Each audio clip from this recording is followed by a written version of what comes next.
오늘 성경 말씀은 4장 11절에 자족하라고 권면하고 있습니다.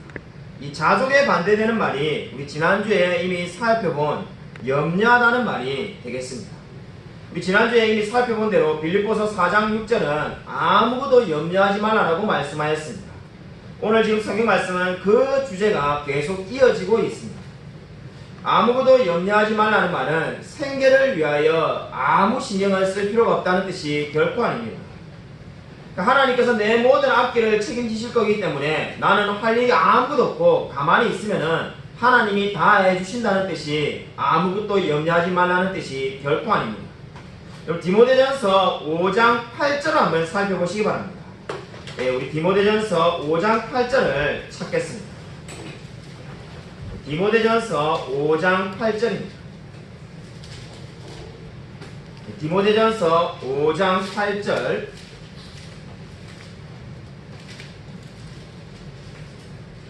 다 찾으셨으면 같이 한 목소리 읽겠습니다. 네, 시작. 누구든지 자기 친족, 특히 자기 가족을 돌보지 아니하면 믿음을 배반하는 자요 불신자보다 더 악한 자니라. 네, 성경은 분명히 이렇게 말씀하고 있습니다.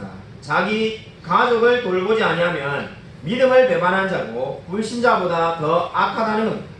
여기서 믿음을 배반했다는 말은 자기 가족을 돌보지 않으면 지옥에 간다는 것이 아니라 우리가 가지고 있는 신앙과 반대되는 행동을 하고 있다는 뜻입니다. 그러므로 아무것도 염려하지 말라는 말씀이 내가 할 일이 없다는 말은 결코 아닙니다. 그러면 아무것도 염려하지 말라는 말은 어떤 의미입니까? 일의 성과나 결과에 대해서 염려하지 말라는 뜻입니다.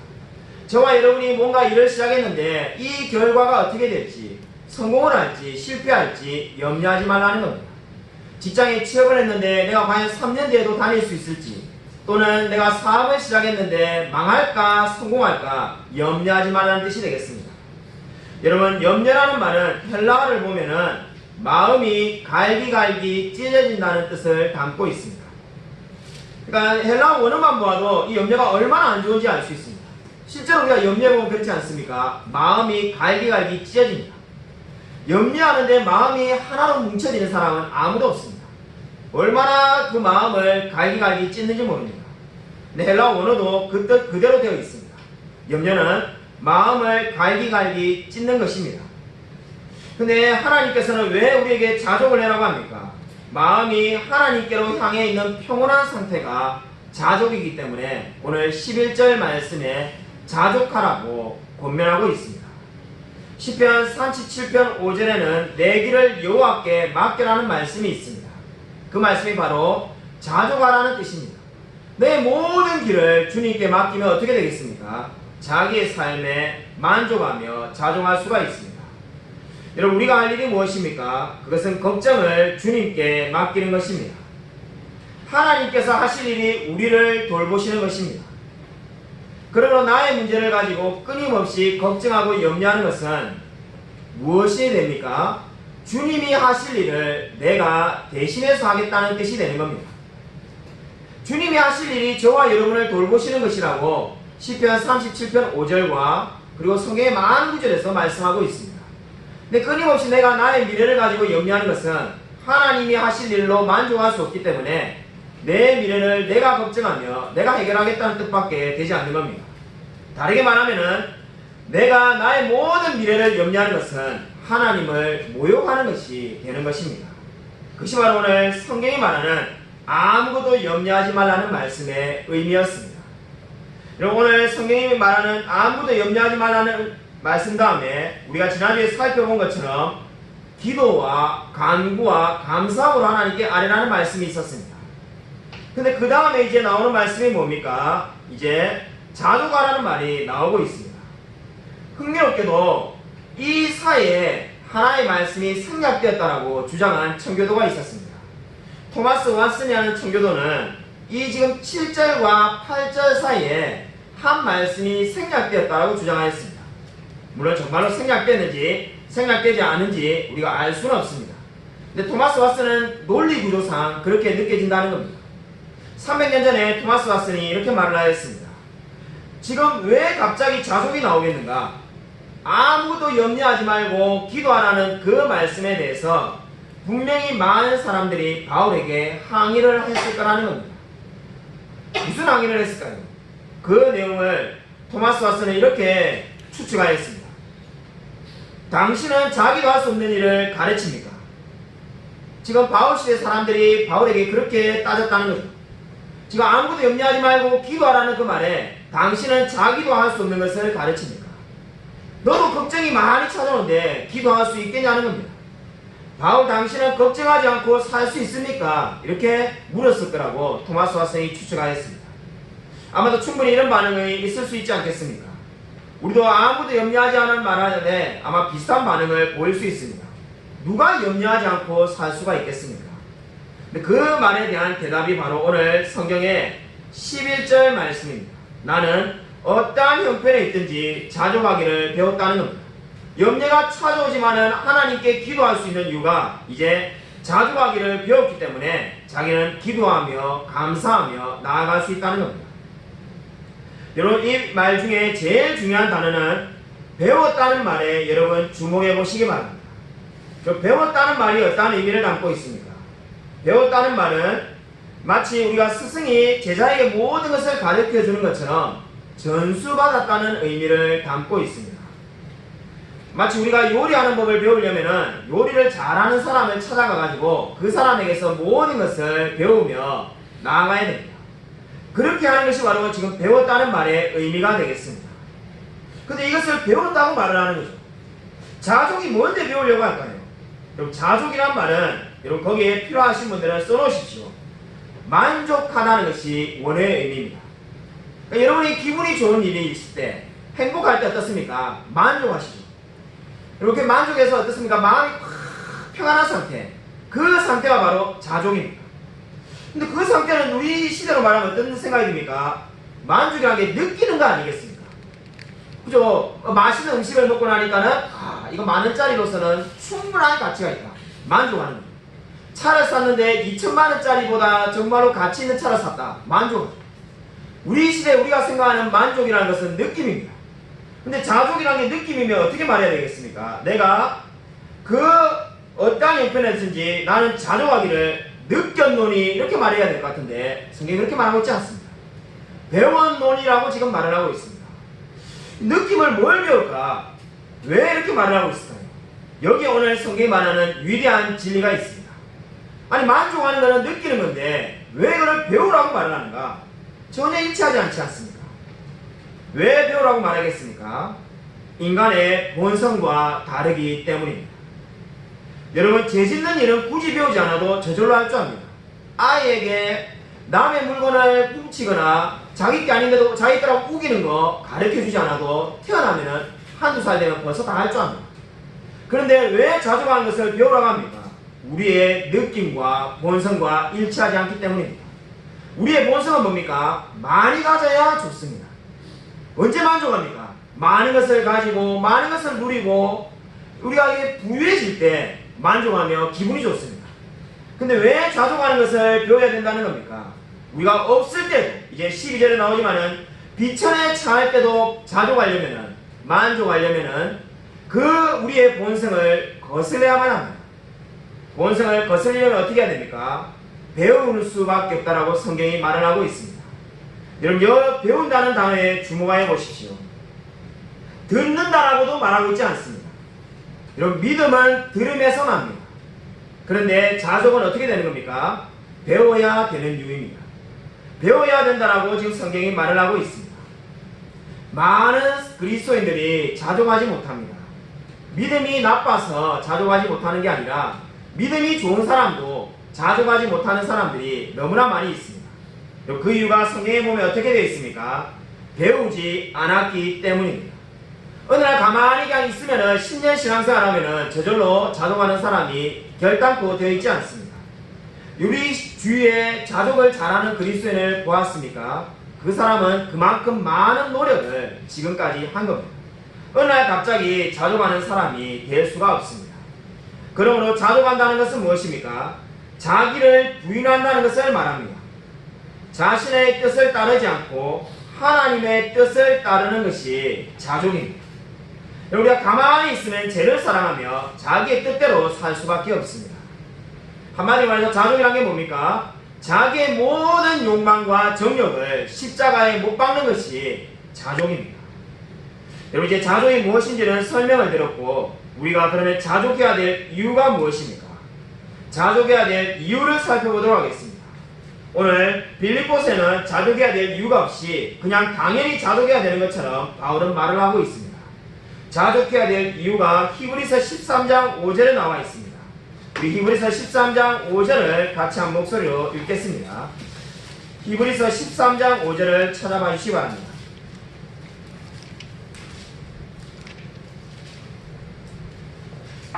히브리서 13장 5절입니다. 신약성경 366면에 있습니다. 신약성경 368면 히브리서 13장 5절 다같이 한 목소리 읽겠습니다. 네, 시작. 돈을 사랑하지 말고 있는 바를 족한 줄로 알라. 그가 친히 말씀하시기를 내가 결코 너희를 버리지 아니하고 너희를 떠나지 아니하리라 하셨느니라. 여러분, 성경이 어떻게 말씀하고 있습니까? 돈을 사랑하지 말고 있는 바를 족한 줄로 알라. 이게 명령형으로 말씀하고 있습니다. 있는 바를 족한 줄로 알라. 이 말이 무슨 말입니까? 지금 가지고 있는 걸로 만족하라는 겁니다. 아까 우리 만족과 자족을 배웠죠. 지금 가지고 있는 걸로 기뻐하라는 겁니다. 그것이 바로 성경이 명령하는 말입니다. 왜 이렇게 명령하고 있습니까? 내가 결코 너희를 버리지도 않고 떠나지 않을 거라고 하나님이 말씀합니다. 그러니까 우리는 어떻게 생각합니까? 내가 이게 부족하면은, 망하면은 거지가 되지 않을까? 못 먹고 살지 않을까? 근데 하나님이 놀랍게도 어떻게 말합니까? 제가 성경 썼다면 이렇게 말할 것 같은데, 성경은 놀랍게도 다르게 말합니다. 있는 바를 족한 줄로 알라. 내가 채워주리라. 이렇게 말할 것 같지 않습니다. 있는 바를 족한 줄로 알라. 내가 너희를 결단코 버리지 아니하리라. 이렇게 말씀하는 겁니다. 이 말씀이 무슨 의미입니까? 마치 여러분의 자녀가 여러분이 돈이 필요해서 50만 원을 달라, 100만 원을 달라 하는데 아버지가 이렇게 말하는 겁니다. 야, 내가 다음 달까지 줄게. 다다음 달까지 줄게. 이렇게 말하는 것이 아니라 어떻게 이야기하는 겁니까? 야, 내가 너 아버지야. 내가 너를 버리겠어. 이렇게 말하는 겁니다. 그 말씀은 뭡니까? 당연히 주는 거다. 내가 너 아버지인데 왜 안 주겠냐? 지금 하나님이 그렇게 말씀하고 있습니다. 돈을 사랑하지 말고 있는 바를 족하라 알라면서 어떻게 말하나? 결코 너희를 버리지 아니하리라고 말씀하고 있습니다. 얼마나 많은 성도들이 자신이 가지고 있지 못함을 인해서 불평하고 원망하는지 그래 했습니다. 왜 이렇게 가난한가? 늘 원망하며 살았습니다. 자족하라는 말씀을 좋아할 때도 있었습니다. 자족하라는 말, 제 같은 사람 입장에서 어떻게 들립니까? 너 영원히 그냥 가난하게 그대로 살아, 이런 말로 들립니다. 듣고 나 있는 그대로 가난한 그대로 쭉 살아라는 게 이게 들리지가 않습니다. 그러나 성경 말씀 분명히 이거를 딴 줄로 알고 만족하라고 성경이 있습니다. 그렇다면 어떻게 됩니까? 불하게 됩니다. 마음, 저와 이거 없이 마음 가운데 성경을 하다가 불편이 안단을 가고 있습니다. 만족스럽지 못하니 하나님으로 인한다는 겁니까? 하고 자족하고 부모를 잘못 만나서 가난하다. 왜 이렇게 왔어요? 자녀가 마음에 들지 않는다. 이렇게 불평하는 분도 있습니다. 근데 그러한 흔한 불평은 사실상 하나님에 대해서 원망을 하는 겁니다. 그것이 바로 불평이 말하는 성경의 진리입니다. 마음 가운데 하나님의 섭리가 마음에 들지 않는 겁니다. 하나님이 우리에게 주신 배우자, 가족, 친척, 교회 공동체원 그들이 마음에 들지 않아서 원망하는 것은 사실상 하나님을 원망하는 겁니다. 우리가 고난을 당할 때 너무나 고통스럽습니다. 그게 돈이든 건강이든 뭔가 잃었기 때문에 우리가 고난이라고 부릅니다. 그리고 고난은 우리에게 고통을 가져다 줍니다. 근데 고통 가운데 우리가 불만을 품는 것은 성경이 죄라고 이야기합니다. 근데 놀라운 것이 무엇입니까? 우리가 불평하는 것은 고통당하는 것보다 더 훨씬 나쁜 죄를 범하게 되는 겁니다. 저와 여러분이 고통을 당한다고 해서 죄를 짓는 것은 아닙니다. 그러나 불평하는 순간에 저와 여러분은 죄를 짓게 되는 겁니다. 여러분, 우리가 돈을 잃고 미래가 불안전하다고 해서 죄를 지어서야 되겠습니까? 그러므로 있는 바를 족한 줄로 알고 사십시오. 바로 히브리서 13장 5절은 하나님께서 저와 여러분을 결코 버리지 않으신다고 말씀하고 있습니다. 바로 그 이유가 우리가 있는 바를 감사하며 살아야 될 이유입니다.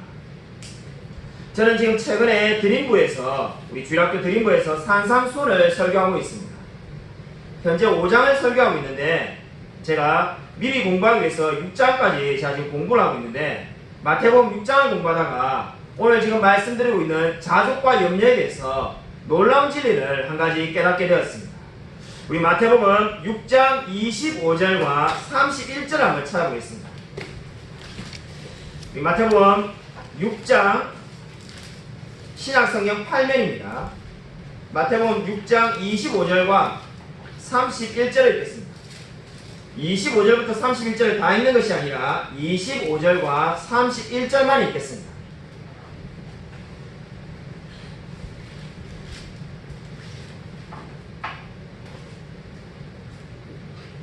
마태복음 6장 25절 그리고 31절 읽겠습니다. 먼저 25절 읽겠습니다. 시작. 그러므로 내가 너희에게 이르노니 목숨을 위하여 무엇을 먹을까 무엇을 마실까 몸을 위하여 무엇을 입을까 염려하지 말라. 목숨이 음식보다 중하지 아니하며 몸이 의욕보다 중하지 아니하냐. 우리 31절 읽겠습니다. 네, 시작. 그러므로 염려하여 이르기를 무엇을 먹을까 무엇을 마실까 무엇을 입을까 하지 말라. 우리 오늘 25절과 31절 말씀 보면은 똑같은 말씀이 두 번 나옵니다. 무엇을 먹을까 무엇을 마실까 무엇을 입을까 이 말씀이 두 번에서 반복되어 나옵니다. 그리고 염려라는 말이 두 번 반복해서 나오죠. 저는 예전까지 이 말씀이 그냥 염려하지 말라는 말을 똑같은 말을 두 번 강조하는 거라고 늘 생각하였습니다. 너무 염려하지 말라는 게 중요하고 우리가 그것을 못 지키니까 하나님께서 같은 말씀을 두 번 말씀하였다라고 생각하였습니다. 근데 최근에 말씀을 공부하면서 그것이 아니라는 것을 깨닫게 되었습니다. 언뜻 보면 25절과 31절이 똑같아 보입니다. 그러나 이 말씀의 의미는 결코 똑같지가 않습니다. 여러분 거기다 적어 놓으십시오. 25절에 염려하지 말라는 말씀은 염려하기를 멈추라는 뜻입니다. 그러니까 지금 염려를 계속 하고 있는데 그것을 멈추라는 뜻이 25절에 있는 염려하지 말라는 말씀의 의미가 되겠습니다. 25절에 염려하지 말라는 말은 염려하기를 멈추라는 말입니다. 그러면 31절 말씀의 의미는 뭐가 되겠습니까? 염려를 시작조차 하지 말라는 의미가 되겠습니다. 우리 개혁성경에는 똑같은 의미처럼 적어놓고 있지만은 25절은 염려를 멈추라는 말씀이고 31절은 염려를 시작조차 하지 말라는 겁니다. 그러므로 우리 성경 쭉 읽으면 어떻게 되겠습니까? 지금 너희가 염려하고 있는데 염려를 멈추라고 말을 하는 겁니다. 무엇을 먹을까 무엇을 마실까 무엇을 입을까 염려를 멈추라는 겁니다. 그러나 31절에 뭐라고 말합니까? 이제 염려를 멈추었다면은 다시는 염려를 시작조차 하지 말라라고 31절에서 강조하는 겁니다. 제가 이 말씀 깨닫고 얼마나 은혜 받는지 모릅니다. 그러니까 여러분에게도 마찬가지입니다. 여러분이 지금 염려하고 있습니까? 오늘 교회 올 때 염려를 가득 안고 왔습니까? 염려를 멈추십시오. 예배를 마치고 난 다음에 염려를 멈추었습니까? 그럼 이제 내일부터 염려를 시작도 하지 말라는 것이 이 말씀의 의미가 되겠습니다. 여러분 이 말씀이 얼마나 은혜롭습니까? 하나님께서 저와 여러분의 모든 염려를 대신 지시기 때문에 염려하지 말라고 말씀하고 있습니다. 여러분 다시 빌립보서로 돌아오시기 바랍니다. 여러분 다시 빌립보서 4장으로 돌아오시면은 4장 8절에 생각하라는 말에 등장하고 있습니다. 여러분 이 말에 주목하여 보십시오. 오늘 자족하라는 말이 나오기 전에 먼저 생각하라는 말이 나오고 있습니다. 그러니까 지난주 말씀에 기도와 간구로 감사함으로 하나님께 아뢰라고 말을 하고 난 다음에 이제 토마스 왓슨의 주장대로 하면 반대 의견이 있었고 여하튼 어쨌든 8절에 생각하라는 말이 지금 등장하고 있습니다. 그럼 많은 사람들은 어떻게 생각합니까? 염려가 찾아올 때 우리가 뭐라고 권면합니까? 생각하지 마. 야, 성실아 너 많이 생각하지 마. 너 많이 생각해가지고 이제 진짜 병 생기겠다. 그냥 아무 생각 없이 살아. 그냥 불가분하게 그냥 아무 생각 없이 살아. 우리가 이렇게 많이 권면합니다. 아마 여러분도 그렇게 말해줄 거고 또 많은 사람들이 여러분에게도 그렇게 말해줄 거죠. 그냥 아무 생각하지 마. 예를 들면 가정 문제 때문에 힘들면 그냥 그 생각 떨쳐버리고 살아. 그냥 여행이나 한번 갔다 와. 우리가 이렇게 많이 이야기합니다. 놀랍게도 지금 염려에 대해서 지금 성경이 쭉 이야기하는데 성경은 뭐라고 말합니까? 생각하라고 말을 합니다. 이것이 세상에 우리에게 주는 충고와 성경의 진리가 다르다는 것을 알 수가 있습니다. 지금 저와 여러분이 염려를 가득 갖고 이제 기도했습니다. 그러고 나면 뭘 하라는 겁니까? 생각하라는 겁니다. 그리고 9절에 행하라고 말하는데 그 행하라는 것이 바로 11절에 자족하기를 행하라는 겁니다. 그러니까 기도와 자족 사이에 뭐가 있는 겁니까? 생각을 안 하는 겁니다. 내가 이제 기도를 다 하고 나면 하나님께 아뢰고 나면은 뭘 하라는 겁니까? 자족하는 삶을 살기 전에 먼저 생각을 하라고 성경은 말씀하고 있습니다. 무슨 생각을 하라는 걸까요? 저와 여러분이 걱정하는 그 돈에 대한 문제, 재정에 대한 문제, 염려를 깊이 생각하라는 뜻이 결코 아닙니다. 그렇게 생각해봐야 아무런 해결책이 되지 않습니다. 여기서 생각하라는 게 뭡니까? 하나님의 섭리를 생각하라는 겁니다. 하나님께서 너에게 얼마나 많은 은혜를 베푸셨는지 그 섭리를 바라보라는 겁니다. 제 개인적인 생각으로 우리 시대에 가장 외면받고 있는 진리가 섭리라고 생각합니다. 저는 이러한 생각을 수년 전부터 가지고 있습니다. 우리 시대에 가장 설교되지 않는 주제가 하나님의 예정과 섭리입니다. 여러분, 섭리와 예정에 대해 설교한 설교를 얼마나 많이 들어봤습니까? 성경을 보면은 섭리에 대한 이야기가 얼마나 많은지 모릅니다. 그런데 안타깝게도 우리 시대는 섭리에 대해서 성도님들이 굉장히 적은 지식을 가지고 있습니다. 얼마나 적은 지식을 가지고 있는가? 싱클레어 퍼거슨이라는 개혁주의 유명한 신학자는 뭐라고 통탄했냐면은 우리 시대의 섭리와 예정에 대해 갖고 있는 지식은 300년 전에 스코틀랜드에 10살짜리 주일학교 아이들이 가지고 있는 지식보다 더 적다라고 개탄하였습니다. 그 말이 무슨 말입니까? 배운 적이 없기 때문에 섭리에 대해서 알지를 못한다는 겁니다. 우리 시대 많은 사람들이 기도할 때 원하는 게 뭡니까? 기적을 바랍니다. 정말로 하나님 내 병을 낫게 해주시옵소서, 내 암을 낫게 해달라, 또는 부자가 되게 해달라. 우리 많은 사람들이 기적을 원합니다. 물론 그리스도인은 기적을 바라봐야 됩니다. 기적을 아예 안 믿는 사람은 그리스도인이 아닙니다. 확률만 믿는다는 말이 되지 않겠습니까? 기적을 안 믿으면 확률만 믿기 때문에 그 사람은 자연인이고 절대로 그리스도인이 아닙니다. 그러나 문제가 무엇입니까? 기적만 바라보고 하나님의 섭리는 도무지 관심이 없습니다. 근데 하나님은 우리에게 어떻게 일하십니까? 기적과 섭리로 일하십니다. 하나님이 우리 이 세상을 움직이는 방법은 기적만 있는 게 아닙니다. 근데 사복음서를 읽어보면 그 시대는 하나님이 어떻게 역사했습니까? 기적으로 많이 역사했습니다. 안전병을 일으키시고 혈류증 여인을 낫게 하시고 중풍병자를 낫게 하고 문둥병자를 낫게 했습니다. 그러니까 우리 시대에 많은 사람이 어떻습니까? 그 시대와 같은 일을 그대로 바라보는 사람이 있습니다. 근데 지금 우리 시대 하나님이 어떻게 역사하십니까? 기적은 그렇게 많이 일어나지 않습니다. 제가 믿음이 부족해서 그런 게 아니라 여러분 그렇지 않습니까? 기적이 그렇게 흔하게 일어나지 않습니다. 근데 우리 시대에도 지금 계속 하나님이 역사하는 게 뭡니까? 섭리입니다. 하나님이 지금도 끊임없이 섭리로 역사하고 있습니다. 위대한 신앙의 선배 청교도들은 이렇게 그 시대에 가르쳤습니다.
보다 더 위대하다고 생각하는 것은 지극히 인간적인 생각입니다. 기적은 하나님이 보실 때 단 한 가지 요소만 바꾸면 되지만은 섭리는 5,000가지 요소들을 다 바꿔야 된다고 늘 말하곤 하였습니다. 이 말이 무슨 말입니까? 기적은 하나님께서 제가 말기 암이 걸렸으면 그냥 이 암만 바꿔주면 됩니다. 그러나 여러분 이 넘치는 교회를 여러분이 다니기 위해서 여러분 일어난 수많은 사건들을 한번 생각해 보십시오. 그 많은 사건들을 하나님이 바꾸는 것이 결코 우연이 아닙니다. 우리가 생각할 때 우연이지만은 그 모든 우연이 합해져서 필연이 되려면은 수천 가지 일을 하나님이 바꾸셔야만 합니다. 그것이 바로 뭡니까? 하나님의 섭리입니다.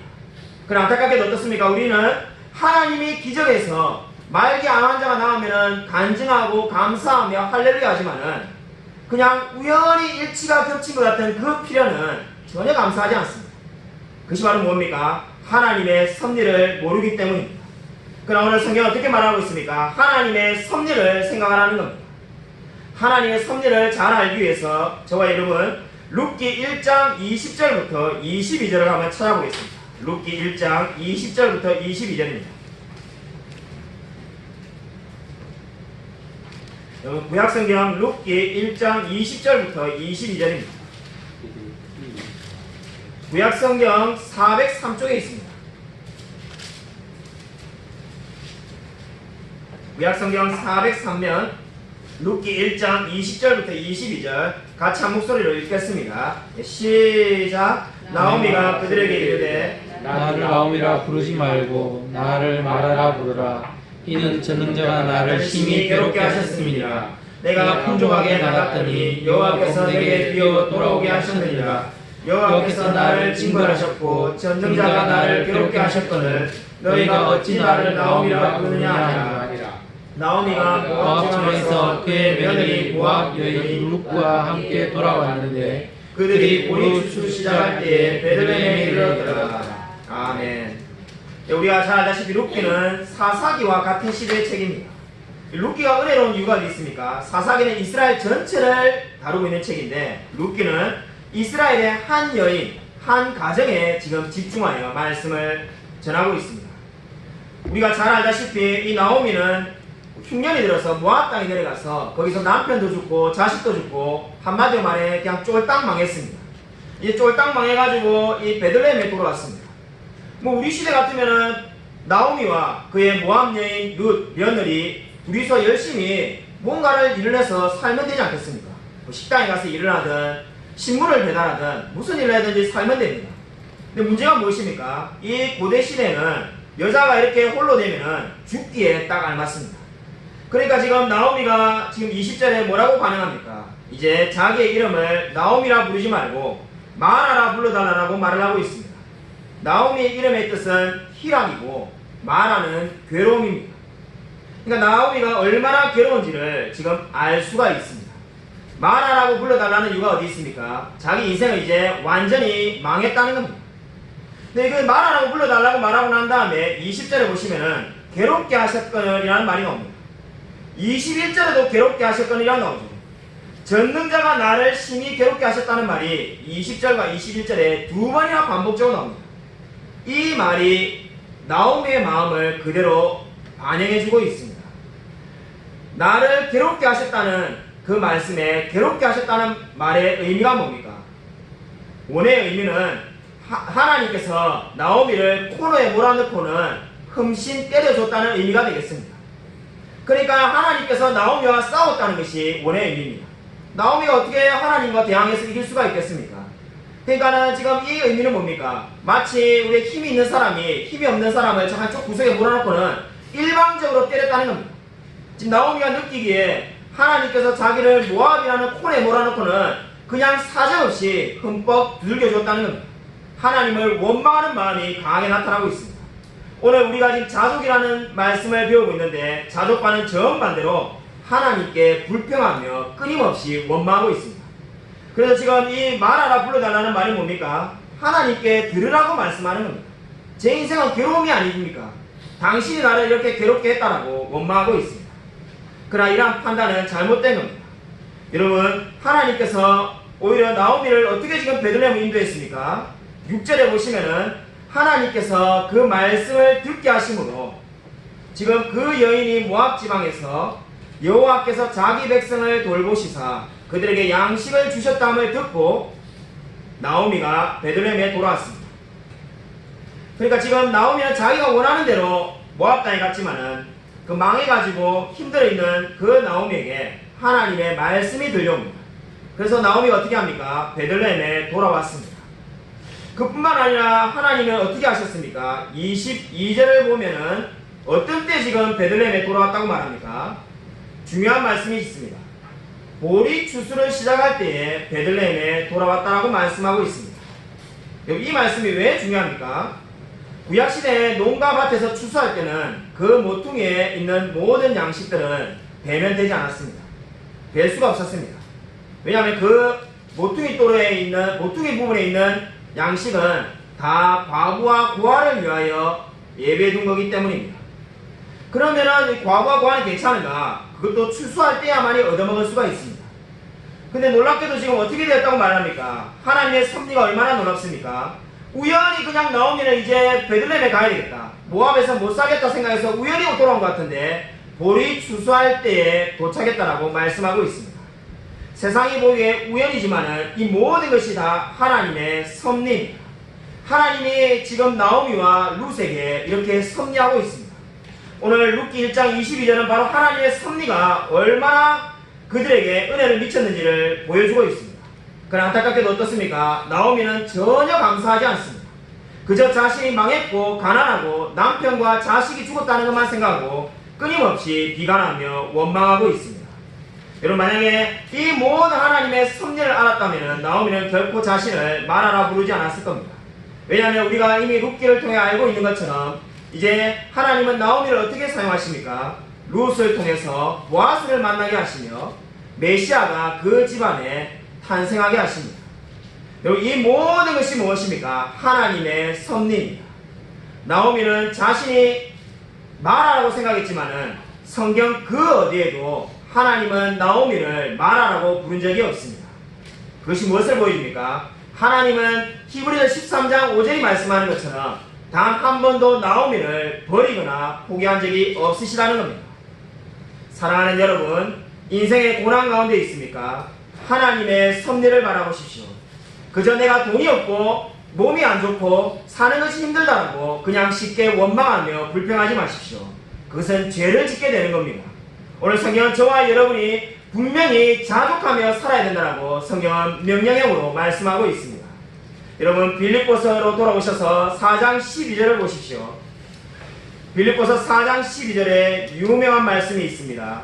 풍부에 차거나 비천에 차거나 오직 하나님 앞에서 자족하기를 배웠다라고 말씀하고 있습니다. 여러분, 풍부에 차는 게 쉬울까요? 비천에 차는 게 쉬울까요? 제가 여러분에게 질문했지만은 여러분이 대답할 거라고 기대하지는 않습니다.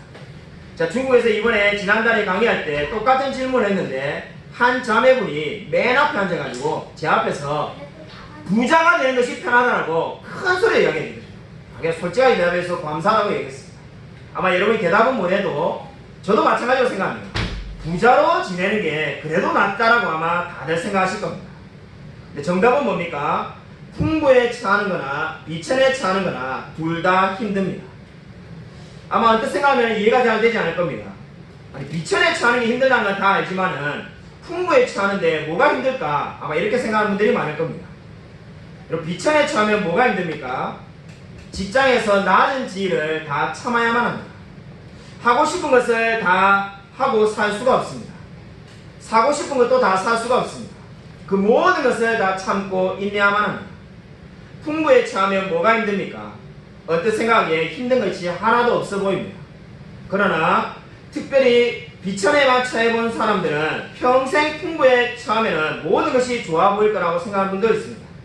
하지만 풍부에 처하면 가장 큰 어려움은 하나님을 잊기가 쉽다는 겁니다. 세상에서 돈도 있고 명예도 있고 이제 모든 것을 다 갖추면 뭐가 되기 쉽습니까? 하나님을 잊어버리기가 쉽습니다. 그러므로 풍부에 처하거나 비천에 처하거나 자족하기가 힘든 것은 네 한 가지입니다. 여러분, 빌립보서 4장 13절을 같이 한번 읽어보겠습니다. 빌립보서 4장 13절입니다. 함께 읽으시겠습니다. 네, 시작. 내게 능력 주시는 자 안에서 내가 모든 것을 할 수 있느니라. 아멘. 우리가 이 말씀은 우리 한국교회에서 가장 많이 오해되고 있는 말씀 중에 하나입니다. 저는 어릴 때 이 말씀을 이렇게 이해했습니다. 자, 젊었을 때는 신학을 하기 전에는 내가 주님 안에서 모든 것을 다 할 수 있다고 생각했습니다. 그래서 주님, 저에게 부자가 되게 해달라, 성공하게 해달라, 공부를 잘하게 해달라. 하나도 들어주신 게 없다는 생각이 들더라고요. 뭘 들어주셨나? 그러니까 어느 날 막 원망이 들더라고요. 아니, 이렇게 기도를 많이 하면은 최소한 그 중에 한 가지는 들어주셔야지 어떻게 한 가지도 안 들어주시는가. 네, 나중에 알게 되었습니다. 제가 이 말씀을 지극히 크게 오해하였구나. 이 말씀은 결코 내가 원하면 모든 것을 내 마음대로 다 이룰 수 있다는 것을 이야기하는 것이 아닙니다. 저와 여러분이 슈퍼맨이 됐다는 것이 전혀 아닙니다. 내가 원하면 병도 낫게 되고 내가 원하면 부자가 되고 내가 원하면 높은 지위에 오를 수 있다는 말씀이 결코 아닙니다. 여기서 모든 것을 할 수 있다는 말이 뭡니까? 비천에 처할 줄도 알고 풍부에 처할 줄도 안다는 뜻입니다. 그냥 쉽게 한마디로 말하면 이제 자족할 줄 안다는 겁니다. 내게 능력 주시는 자 안에서 내가 모든 것을 할 수 있다는 말이 어떤 의미가 되겠습니까? 여러분, 모든 것 대신 자족이라는 말을 넣으면 딱 정확하게 이 말씀의 의미가 됩니다. 내게 능력 주시는 자 안에서 내가 자족할 수 있는 법을 배워놓으라는 말씀이 이 말씀의 의미입니다. 여러분, 바울의 인생을 보십시오. 그리스도 안에서 그는 40에 하나 강한 태형을 맞을 때도 있었습니다. 감옥에도 있었습니다. 죽을 위험도 여러 번 겪었습니다. 그러나 이제 그리스도 안에서 뭘 할 수 있다는 겁니까? 내가 자족할 수 있다라고 지금 담대하게 고백하고 있습니다. 여러분, 동일한 고백이 여러분 가운데 있습니까? 내가 인생이 잘 나가기 때문에 하나님께 감사하는 것이 아니라 내가 실패하거나 그 어떠한 경제적인 어려움이 와도 내가 자족할 수 있다라고 고백할 수 있습니다. 여러분, 오늘 성경은 바로 그렇게 말하고 있습니다. 내게 능력 주시는 자 안에서 내가 모든 것을 할 수 있다라고 고백하고 있습니다. 여러분, 구체적으로 어떻게 하면 우리가 이렇게 고백하며 살 수 있을까요? 토마스 왓슨이라는 청교도의 책을 보면은 자족하는 방법에 대해서 무려 18가지를 기록해 놓은 것을 보았습니다. 얼마나 이 주제에 대해서 많이 공부하고 관심을 가졌으면은 성경에 나와 있는 말씀이 아닌 자기가 연구하고 고민한 그 방법론을 18가지를 구체적으로 적어 놓았습니다. 그 중에 제일 와닿은 것이 한 가지 있었습니다. 내 삶에 꼭 필요한 것이 얼마나 적은지 늘 생각하라. 여러분, 이 말씀을 여러분 꼭 기억하시기 바랍니다. 내 삶에 꼭 필요한 것이 얼마나 적은지를 늘 생각하십시오. 저와 여러분의 삶을 영위하기 위해서 꼭 필요한 것이 무엇인지 한번 써보십시오. 사랑하는 가족, 건강, 최소한의 생활비, 이런 것을 다 써보십시오. 왜 쓰라고 합니까? 토마스 왓슨은 이렇게 말합니다. 그것을 다 기록해보면은 이미 그 모든 것이 우리에게 있다는 것을 알게 될 거라고 고백합니다. 그러면 어떻게 됩니까? 자족하며 만족하며 살 수밖에 없습니다. 저와 여러분이 삶에 꼭 필요한 것이 이미 우리에게 다 있습니다. 근데 왜 우리는 끊임없이 원망할까요? 다른 사람과 비교해서 적게 가지고 있기 때문에, 다른 사람과 비교해서 우리가 원하는 것만큼 가지고 있지 못하기 때문에 끊임없이 원망하고 불평하는 것입니다. 여러분 가운데 원망하는 사람이 있습니까? 염려하는 마음이 있습니까? 제가 여러분에게 들려주고 싶은 한 말씀이 있습니다. 제가 가장 사랑하는 말씀 가운데 하나 이런 것이 있습니다. 성경이 아니고 우리 유명한 신앙의 선배가 한 말인데 이런 말씀이 있습니다. 염려의 시작은 믿음의 끝이고 믿음의 시작은 염려의 끝이다. 여러분, 이 말을 꼭 기억하시기 바랍니다. 염려의 시작은 믿음이 끝이 나는 겁니다. 지옥에 간다는 것이 아니라 믿음이 그때부터 작용하지가 않습니다. 믿음의 시작은 무엇입니까? 여러분이 믿음을 바라보면 염려가 끝이 나게 되어 있습니다. 여러분, 염려하고 있다면 지금 당장 믿음을 가지고 멈추십시오. 하나님의 섭리를 생각하며 섭리를 바라보십시오. 그리고 늘 기도하십시오. 하나님께서 반드시 여러분을 버리지 않고 함께 하실 것입니다. 아무쪼록 늘 주 안에서 염려하지 말고 자족함으로 감사하며 살아가는 저와 우리 모든 성도님이 되시기를 주님의 이름으로 간절히 축원드립니다.